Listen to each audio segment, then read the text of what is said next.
bonsoir et bienvenue à une autre émission VA2CQ. Cordial bienvenue également à tous les écouteurs d'ondes courtes et les futurs radioamateurs. Ce soir, nous allons parler d'un aspect très intéressant de la radio amateur au niveau de club et d'organisation. Nous allons parler de structure. Donc, j'ai deux invités à vous présenter ce soir. Le premier, VA2 Alpha Echo Echo, Denis, que nous retrouvons immédiatement après la pause. Ils manifestent ouvertement contre les drogues. Ils organisent des défilés et des rassemblements. Ils forment des clubs Disons Non. Mais la bataille n'est pas encore gagnée. Le programme Disons Non de votre communauté a besoin de vous. Pour obtenir des renseignements, communiquez avec le club optimiste de votre localité.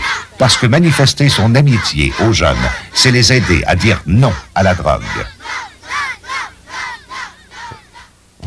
Alors, bonsoir tout le monde et Denis, cordial bienvenue. Bonsoir Jean-Claude. Denis, on parle d'organisation ce soir, de structure. Tu représentes le Club de radio amateur de Québec. Tu pourrais nous parler, ça représente quoi exactement? Le Club radioamateur de Québec, ça représente une association, un rassemblement de radioamateurs de la région de Québec, présentement au nombre de 191 amateurs répertoriés comme membres du club. Et puis on invite par le fait même tout le monde à devenir membre. Ça représente aussi un conseil d'administration de 12 personnes qui s'occupent de faire fonctionner ce club-là. Alors, on sait que tu es président du club.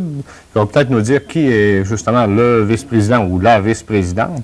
Alors, pour la deuxième année consécutive, comme vice-présidente au sein du club, on a Anne, que tout le monde connaît, Anne, VA2 Juliette Mac-Alpha, VA2 JMA, qui est, comme qui dirait, un bras droit, qui paraît peut-être travailler dans l'ombre, mais c'est une dame qui travaille excessivement fort. Maintenant, Denis, c'est intéressant, 191 membres. On fait quoi exactement? On voit justement le sigle du Club radioamateur de Québec. On dit entre guillemets le CRAC, ça va très très bien. Tu pourrais nous parler, Denis, qu'est-ce qui se passe au niveau du Club radioamateur de Québec? Au niveau du Club radioamateur de Québec, qu'est-ce qui se passe? Bon, il se passe des activités pour tout le monde, bien entendu. Là, les activités radioamateurs comme les grosses activités qu'on connaît, le Field Day. Parce qu'on parle bien entendu du Field Day, l'opération dans le champ. Là, un bon 24 heures dans le champ avec ses propres moyens. Un simili-exercice d'urgence qui réunit tous les opérateurs radio, généralement de la région, pour communiquer avec les autres personnes. C'est un genre de petit concours nord-américain. Ensuite de ça, comme opération, on participe au Jamboree sur les ondes, avec les scouts. On leur permet de communiquer partout dans le monde. C'est une journée, c'est un autre 24 heures d'opération assez inoubliable pour ces jeunes-là. Ça leur permet de parler avec les scouts en France, en Suisse, au Cameroun, ainsi de suite. Un peu partout. Un peu partout, quoi, comme ça. Autre opération qui s'en vient, c'est Opération Nez Rouge, où on sert de communication pour faire des communications.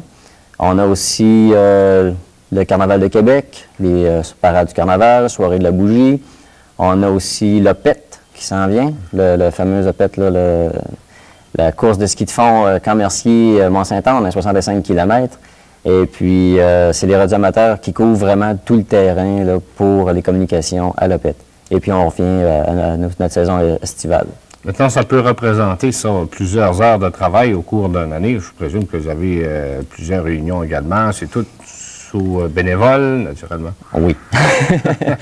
T'as la réunion mensuelle des membres qui est à tous les premiers lundis du mois. À chaque mois. Pendant 10 mois, tu as la réunion des membres. Mais ça, c'est la réunion mensuelle. Alors, tout le monde vient se rencontrer, tout le monde jase, et puis c'est la belle petite réunion. Mais ce qui est dans l'ombre, c'est la réunion du CA. Tu peux avoir une réunion de conseil d'administration une semaine avant, une semaine après la réunion des membres. Tu peux en avoir 2 dans le mois en préparation de ce qui s'en vient et puis pour préparer aussi tous les gros dossiers qui fonctionnent. Parce qu'un club, ça a l'air beau, ça a l'air facile, mais c'est une grosse organisation. Puis on a besoin de tout notre monde. On est 12 administrateurs au niveau du club et puis on a besoin de tout ce monde-là. Si on pouvait en avoir 14, on gratte pour aller en chercher autour. Et puis on affilie avec nous autres, fait que ça fonctionne très bien. Des sous-comités. Exactement ça. Ça a débuté combien? Comment Denis, le Club radioamateur de Québec? C'est une longue histoire quand même. C'est une longue histoire qui s'étend de 1926 à aujourd'hui. Ça a commencé avec Alex Larivière, qui est le fondateur du Club radioamateur de Québec. C'était un gros regroupement de radioamateurs dans ce temps-là qui ont décidé de... C'était combien dans ce temps-là?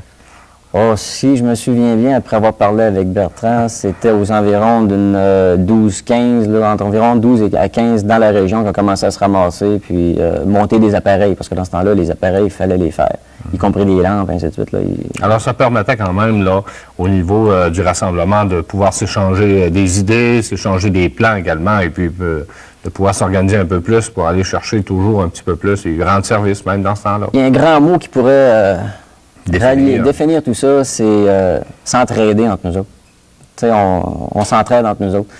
Dans ce temps-là, c'était OK, je vais aller t'aider, tu viens m'aider, on regarde ça, on travaille sur ça. Aujourd'hui, vu que la population amateur est pas mal plus grande, on a mis sur pied ce qu'on appelle le comité de parrainage. On a des amateurs dans la région de Québec pour venir en aide justement aux personnes qui nous ont précédés, surtout.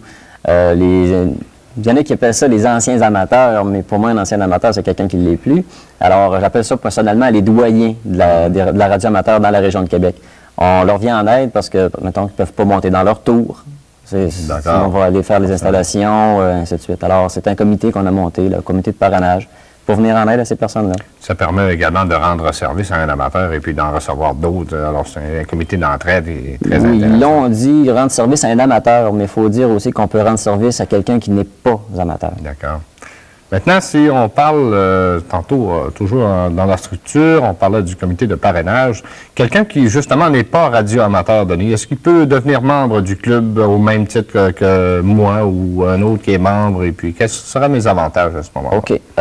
Tout le monde peut devenir membre du club radio-amateur. Un, il n'y a pas d'âge. Puis deux, il n'y a aucune classe sociale dans la radio amateur. Ça, c'est par définitive, c'est on se rassemble tout le monde, on a bien du plaisir. L'avantage à une personne, justement, qui n'est pas radio amateur, de devenir membre d'un club radio amateur. Qui désire devenir membre. Qui désire devenir membre d'un club, ça peut l'aider parce que cette personne-là va rencontrer des radioamateurs, va pouvoir parler de radioamateurs et puis se faire des amis. Le contact. C'est ça. Puis en contactant ces personnes-là, automatiquement, il va pouvoir se rallier encore à quelqu'un qui va... Généralement, un radioamateur, ça s'offre pour aller aider quelqu'un. Que ce soit pour donner de l'aide, justement, monter dans une tour ou faire l'érection également d'une tour ou des menus travaux comme ça. Alors, monter les antennes. Monter les antennes, on en apprend toujours. Oui. Comment on fait, Denis, pour venir justement membre du club radioamateur? Parce qu'également, à ce club-là, on donne des cours de radioamateur. Oui, au niveau du club radioamateur, on donne le cours de radioamateur première licence. Comme sur la photo qu'on voit présentement, c'est lorsqu'on donne le cours de ce qu'on appelle le cours classe verte. C'est une journée où les étudiants oublient complètement la théorie et puis la pratique de la radio amateur, et puis on le montre exactement qu'est-ce que c'est une station. Parce que c'est bien beau donner le cours comme ça d'électronique au complet, transistor, puis tout ça. Là, on tombe là, complètement. Là, si tu pars comme ça dans le champ, là, tu t'en vas, tu arrives chez toi, tu as ta station, puis bingo, qu'est-ce qu'on fait avec ça? Tandis que après ce cours-là, généralement, il y en a encore beaucoup d'appels qui arrivent, mais ils ont déjà quand même une base pour dire, OK, c'est comme ça que ça fonctionne. On va montrer comment ça fonctionnait. La personne n'est déjà pas toute seule dans ce qu'on appelle le chat. Bien encadré, exactement. C'est ça. On parlait de montage de tours tantôt. On en a justement un exemple. On parle quand même des longueurs d'antenne, des superficies d'antenne à cette hauteur-là qu'un homme seul aurait bougrement de la misère à monter. Alors, ça prend de l'aide. Bienvenue aux futurs et aux nouveaux radioamateurs. Ben oui. Denis, on pourrait peut-être glisser un mot, les sessions de cours, ça commence quand? La première session, est-ce qu'il y en a 2 fois par année? Ou est-ce qu'on pourrait peut-être avancer des dates? Oui, on peut avancer des prévisions de saison approximativement, des mois. Alors, il y a une session de cours qui commence généralement au début de septembre, environ premier dimanche ou deuxième dimanche du mois de septembre. Il y a cette session-là qui s'écoule sur 18 semaines de cours, plus la 19e qui est la journée classe verte. La deuxième session est au printemps, et puis ça débute aux environs du début de février, et puis on roule jusqu'au mois de juin avec ces étudiants-là. D'accord. Alors, il y a toujours temps quand même, on peut s'inscrire en téléphonant. Alors, je crois, on a un numéro de téléphone qu'on pourrait peut-être donner. Oui, depuis environ 1 an, on a le numéro du Club radioamateur de Québec qui est répertorié. C'est le 661-6033. On peut, bien entendu, vu que c'est du bénévolat et puis tout ça, on laisse un message sur le répondeur. Et puis, généralement, dans la soirée ou le lendemain, on rappelle la personne et puis on donne toutes les informations nécessaires pour la question que la personne nous pose. D'accord. Maintenant, la question, justement, qu'on pose. Comment on peut faire pour devenir radioamateur, Denis? Et j'oserais même dire, qui peut devenir radioamateur? Tantôt, on voyait une photographie à l'écran d'une personne qui était aveugle et oui. Il est radioamateur. Est-ce qu'il y a des façons spéciales, justement, comme on voit l'ami Pierre, VA2 PSO? Oui. Est-ce qu'on peut avoir des prérequis, Denis? En tant que prérequis, je ne peux pas dire personnellement qu'il y a des prérequis. Parce que dans le cours, on commence bas et puis on monte la personne en haut d'une tour, en passant bien entendu à l'intérieur de la radio. D'accord. Puis le code morse, ainsi de suite. Mais comme tu dis, Pierre, qui est aveugle, c'est une personne que j'estime beaucoup puis que j'admire. Pierre, on peut dire, c'est très actif. Très actif. C'est comme sur la photo qu'on a vue à l'écran.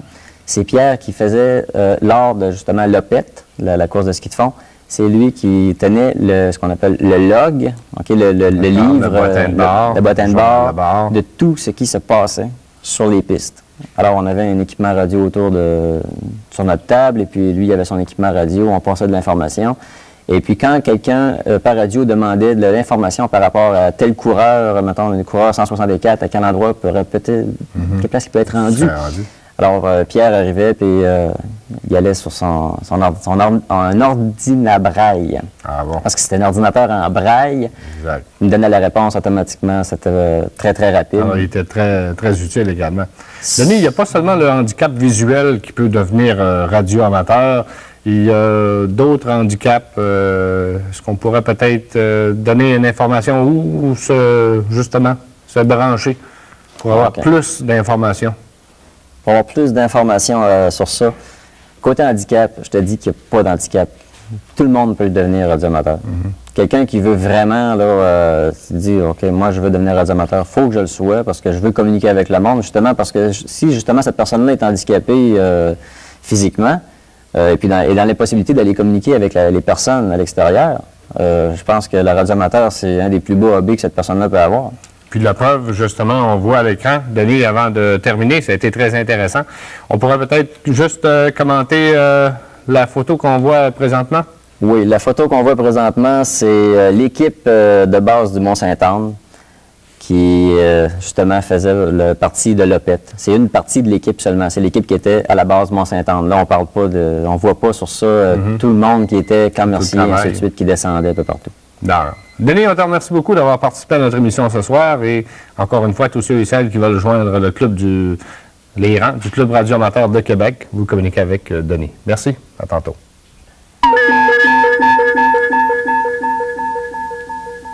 Braconner, c'est s'emparer du patrimoine faunique au mépris de la population et des lois visant la protection des espèces animales. Braconner, c'est chasser, pêcher ou piéger, soit en dehors des périodes permises, soit aux heures non autorisées, soit à l'aide de méthodes ou d'engins interdits, soit en ne respectant pas les limites permises. Le braconnier est donc un individu ou fait partie d'un groupe d'individus qui s'approprie la ressource faunique illégalement et sans considération pour la collectivité.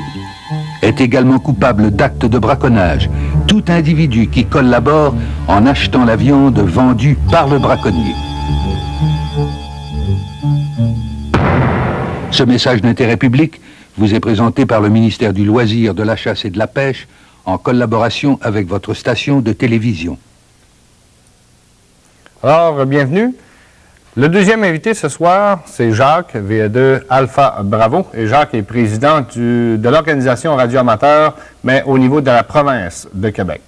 Jacques, cordial bienvenue à l'émission. Bonsoir, Jean-Claude. Jacques, RACI, est-ce qu'on pourra en définir exactement c'est quoi? Bien, RACI, c'est une association provinciale qui a pris forme en 1951, suite à des représentations faites par les radioamateurs de Québec et de Montréal, qui, lors d'un petit party qui s'était donné dans la ville de Cap-Santé, ont décidé de former une association provinciale parce qu'ils ont senti un besoin que les radioamateurs puissent se parler. Ils étaient de différents clubs, puis ils ont dit, bien, si on avait une association provinciale, on pourrait avoir des des activités conjointes qui seraient intéressantes. Et de là est née l'association provinciale qui s'appelle RAQI, Radio Amateur du Québec Incorporé. C'est une organisation, naturellement, qui est à but non lucratif, dont son siège social est à Montréal, au Stade olympique.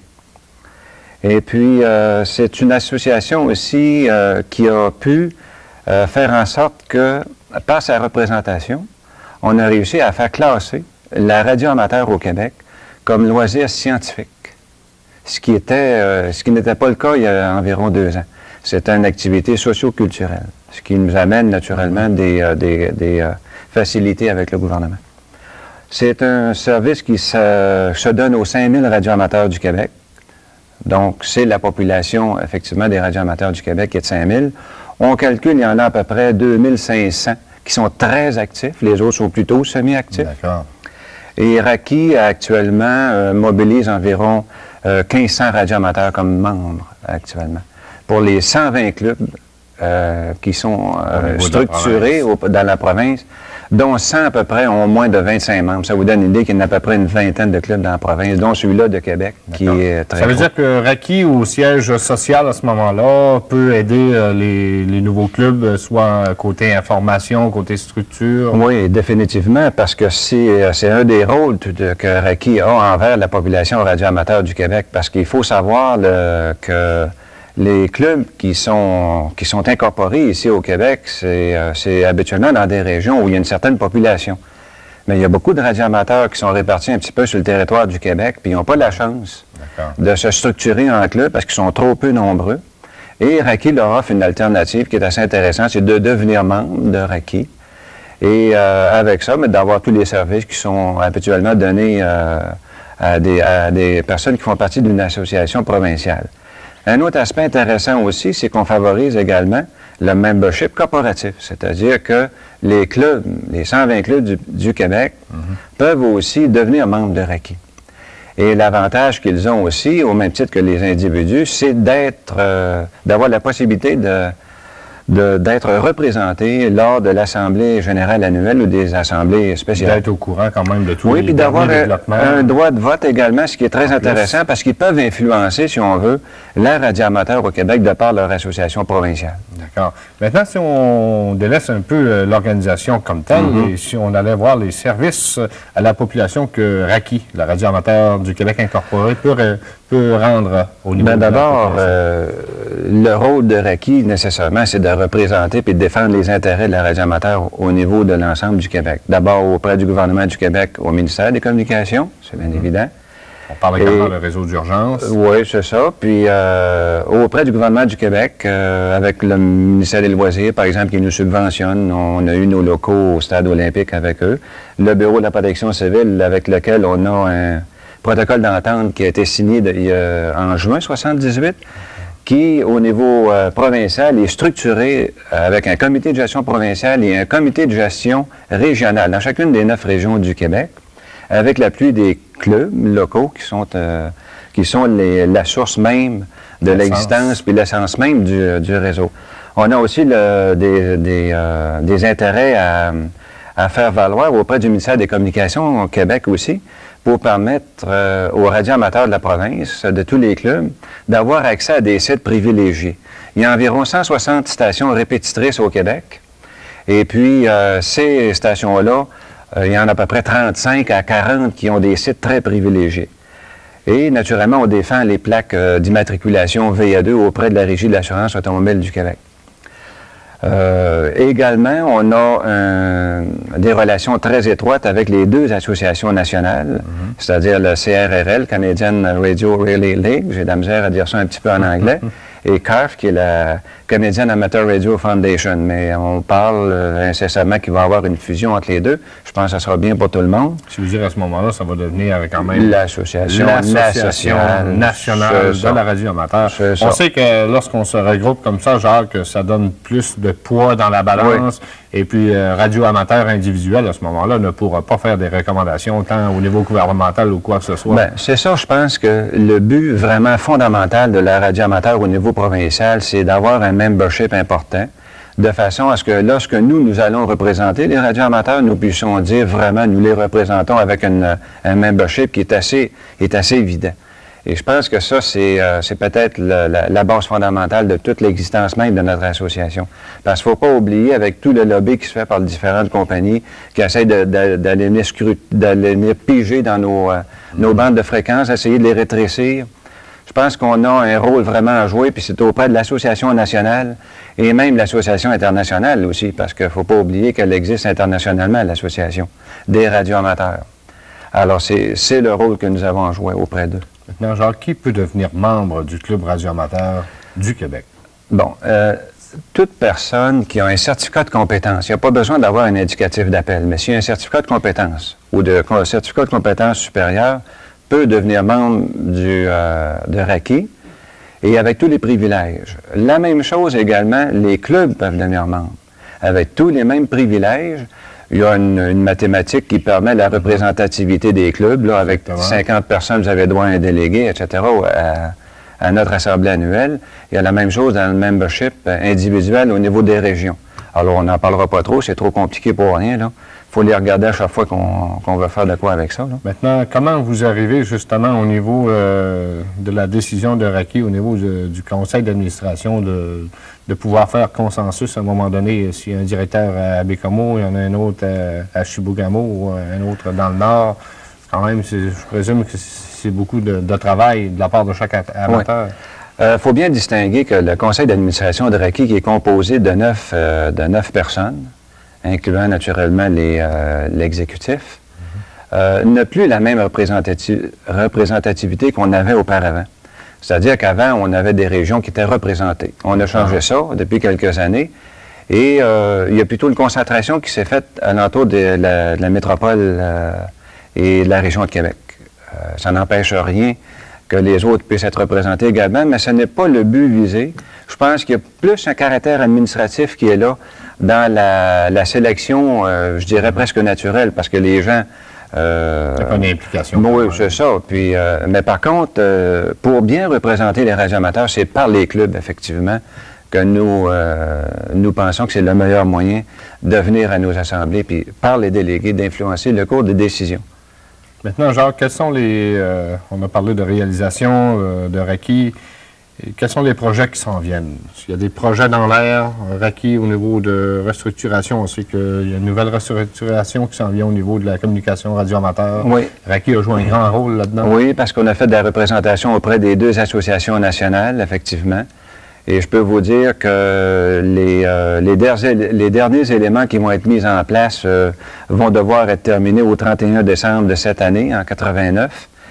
Et au 31 mars, on va faire la parution officielle dans la Gazette du Canada pour qu'ensuite cette nouvelle réglementation soit en force à partir du 1er septembre 1990. Donc, ça s'en vient d'ici un an. Nous allons avoir une nouvelle réglementation en force. Ce qui veut dire qu'il va y avoir différentes classes pour devenir radioamateur à ce moment-là. Oui, c'est ça, parce qu'aujourd'hui, on en avait 2 à toute fin utile, là, parce que la 3e numérique, il y en a très peu qui l'avaient. On avait une licence de classe de base et la licence supérieure. Maintenant, on va en avoir 4. Il va y avoir celle de base où on va exclure le morse, mais naturellement avec des privilèges très restreints. Il va en avoir une 2e avec le morse de base et une 3e avec un morse avancé. Puis la 4e sera numérique, puis elle permettra tous les privilèges. Alors, ça veut dire qu'il va y avoir quand même beaucoup de travail de part et d'autre. Il y en a beaucoup qui ont été réalisés par RACI. Oui. Vous travaillez également beaucoup au niveau des cartes QSL. J'aimerais peut-être qu'on... Oui, nous avons un QSL bureau, naturellement, parce qu'une carte QSL, je pense que les gens maintenant doivent savoir qu'est-ce que c'est. C'est cette petite carte qui confirme une communication radio entre 2 radioamateurs de peu importe l'endroit d'où ils appelaient, n'importe quel pays. Et le service bureau de QSL de RACI donne ce service-là à tous les membres également. Ça veut dire que je prépare mon amoncellement de QSL cartes et puis je fais parvenir ça à RACI parce que si je les enverrais carte par carte, c'est un bon 76 sous individuel. Ça commencerait à coûter bien cher. Maintenant, Jacques, on pourrait parler comment on peut s'adresser, où on peut s'adresser pour devenir membre du Club radioamateur du Québec. Bon, c'est assez simple. De toute façon, vous pouvez vous adresser carrément à notre association à Montréal, qui est au 4545 avenue Pierre de Coubertin à Montréal, ou téléphoner pour avoir des renseignements, naturellement, au code régional 514 à Montréal, au 252-32. 252-32. Est-ce qu'on peut s'attendre à ce moment-là d'avoir beaucoup d'informations, d'avoir des pamphlets? Oui, nous avons naturellement une secrétaire qui est bien au courant de tout l'ensemble de l'organisation et au besoin, elle vous fera parvenir toute la documentation nécessaire de façon que vous puissiez compléter une fiche d'inscription et au besoin connaître toute la nomenclature des services qui sont donnés par RACI, effectivement. D'accord. Là, peut-être avant de terminer, Jacques, qu'on parle du service d'urgence que le RACI a mis sur pied. Oui, c'est assez intéressant parce que le service d'urgence que RACI a mis sur pied est parti du Club de Québec. C'est assez intéressant. Dans les années 76, il y avait des mordus, des situations d'urgence qui ont commencé à se manifester. Et puis, ça a amené une organisation provinciale parce qu'il faut savoir que le siège social du Bureau de la protection civile est à Québec. Alors, nécessairement, il s'est formé un comité de gestion provinciale de plusieurs membres de RACI. Il était 6 exactement. Et par la suite, ils ont vendu l'idée au Bureau de la protection civile qu'au niveau provincial, on pouvait aussi se structurer de façon à pouvoir accorder un soutien ponctuel en cas de sinistre auprès du Bureau de la protection civile du Québec et auprès des organismes également. Et donc, nous avons cette structure-là actuellement qui existe, un comité de gestion provincial et un comité de gestion régional dans chacun des bureaux de la protection civile où ce sont des radioamateurs, des clubs locaux qui assument cette responsabilité. Bénévole. Toujours bénévole. Toujours bénévole. C'est le propre de la radio amateur. Jacques, avant de terminer, on peut peut-être rappeler l'adresse de RACI, le Radio Amateur du Québec incorporé? Oui, c'est au Stade olympique. On adresse ça à RACI, au 4545 avenue Pierre de Coubertin à Montréal. Je ne me rappelle pas du code postal par cœur, mais le numéro de téléphone est 514-252-3012. Et on va se faire un grand plaisir de vous répondre. Jacques, on te remercie beaucoup. C'était très intéressant et on vous dit à la prochaine. Merci. Merci, Jean-Claude. Alors voilà, avant de terminer, je vous rappelle, vous avez vu tantôt au bas de l'écran, comment faire pour participer au tirage. On attend vos lettres en grand nombre et on vous souhaite une excellente fin de soirée. Merci.